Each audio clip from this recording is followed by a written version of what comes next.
From the OUTV Broadcast Center in Los Angeles, California, this is Brief News Brief, a brief look at today's trending news topics, proudly combating the thought police since 2016. Here's your host, James Heaney. I'm James Heaney, and this is your Brief News Briefing.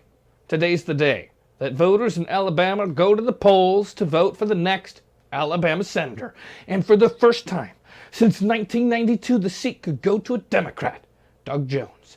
Obama and Biden recorded robocalls for Jones. Trump recorded robocalls for Roy Moore. Everyone's throwing their weight into the ring in this $42 million election.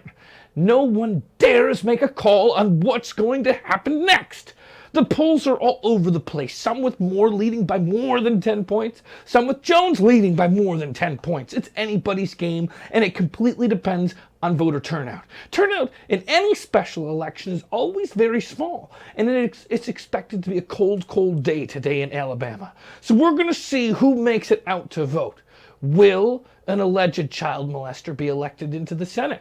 Does the United States even care if a child molester is elected into the Senate? I don't know. I guess we'll have to let the voters decide. Kim Jong-un claims that he can control the weather.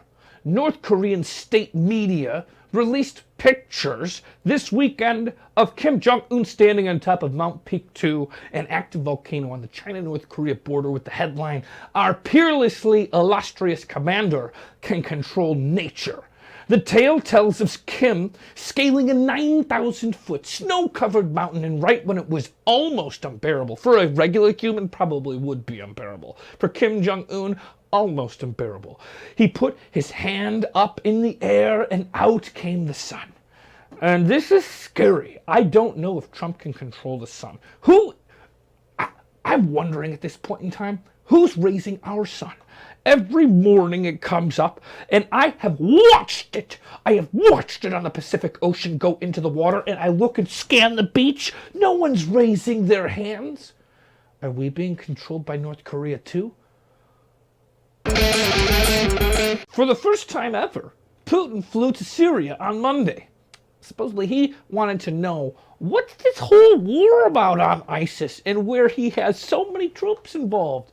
He took what people are calling a lightning tour of the Middle East. What happened in Syria? Well, Putin declares that Russian troops are leaving Syria. The war's over! Or is it? I'm confused. U.S. defense officials responded with skepticism, roughly stating that Putin lies a lot. But Putin did say to the soldiers, "The fatherland is waiting for you. My friends, the fatherland is waiting for you, my friends. Have a safe trip home. I am grateful for your service. And I might just be an ignorant person, but I always thought it was the motherland." I guess that's besides the point. So, that would be a pretty dick move to tell soldiers and be lying. Is he going to keep them there? I suppose time will tell. After Syria, Putin went to Egypt. He's building a nuclear power plant in Egypt. No big deal. Russia is also signing agreements to build a nuclear plant in Turkey and in Jordan. I don't know. This seems a little strange. It's not major headlines. Maybe it's something we should watch.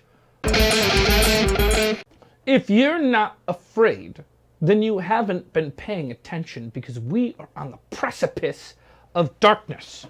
On Thursday, the FCC it's expected to approve the plan to scrap the Obama-era consumer protections, better known as net neutrality. Net neutrality prohibits internet service providers from discriminating against or favoring certain websites. It could shut down your access to the internet and make you pay fees upon fees for accessing content online.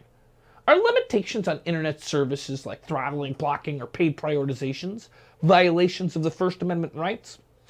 I guess that's for the courts to decide.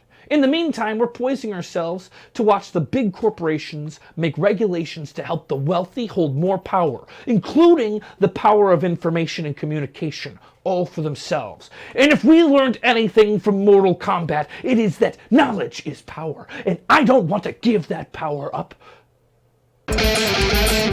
Top congressional Republicans are racing to hammer out a final tax agreement by the end of this week, yet they haven't made any progress thus far. When asked on Monday what differences the House and Senate had resolved on the separate bills they had passed last week, Senator John Thune, a Republican, responded, "Well, nothing really." Republicans are hoping to get a final tax bill to the President Donald Trump's desk by December 20th, or even sooner, which they could totally do. The problem is that no one in Congress has figured out how to pay for all these tax cuts for the rich. That part's still completely unknown. It's a lot of fuzzy Washington math.